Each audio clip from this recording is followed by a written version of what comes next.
سیوا نخلستان مصر میں ایک دور دراز علاقہ اور مقبول سیاحتی مقام ہے۔ اس کی مقبولیت میں اس کے چھوٹے علاقے میں قائم نمک کے تالابوں کا بڑا کردار ہے۔ ان تالابوں کے نیلے پانی میں لوگ تیر بھی سکتے ہیں۔ سیوا میں نمک رحمت بھی ہے اور زحمت بھی۔ برسوں پہلے لوگوں کو اندازہ ہوا کہ وہ نمک کی تجارت سے پیسے کما سکتے ہیں۔ نمک کی کان کنی سے نمک کے یہ تالاب وجود میں آئے، جس کے لیے یہ نخلستان اب مقبول ہے۔ یہاں کی نمک سے بنائی اشیاء جیسے مجسمے اور لیمپ وغیرہ بھی سیاحوں میں مقبول ہے، لیکن سیاحوں کی زیادہ توجہ قدرتی نمک کے تالاب پر ہوتی ہے۔ نمک یہاں کے لیے مشکلات بھی پیدا کر رہا ہے، جیسے علاقے کے تازہ پانی کے چشمے اب نمکین ہو چکے ہیں۔ اس سے پانی نہ تو پیا جا سکتا ہے اور نہ زرعی مقاصد کے لیے استعمال کیا جا سکتا ہے۔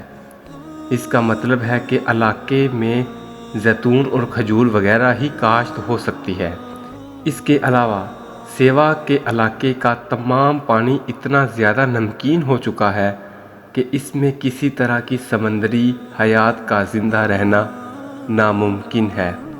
اس جگہ کی مقامی آبادی نسلی سیوین جو سیوی زبان بولتے ہیں، یہ لوگ نمکین مٹی سے روایتی گاڑے کی اینٹیں بناتے ہیں اور ان سے اپنے گھر کی تعمیر کرتے ہیں۔ اس طرح بنائے گئے مکان نمک کی وجہ سے بہت مضبوط ہوتے ہیں، لیکن جب بارش آتی ہے تو نمک بہنا شروع ہو جاتا ہے اور ان مکانوں کے گرنے کا خطرہ بھی ہوتا ہے۔ علاقے میں نمک کے تالابوں میں اتنا زیادہ نمک ہوتا ہے کہ سیاحوں کو تیرنے کے لیے کسی قسم کی جدوجہد نہیں کرنی پڑتی۔ وہ بحیث حرکت رہ کر بھی تیر سکتے ہیں۔ پانی کی زیادتی کی وجہ سے سیاحوں کو کہا جاتا ہے کہ وہ 25 منٹ سے زیادہ تالاب میں نہ رہیں۔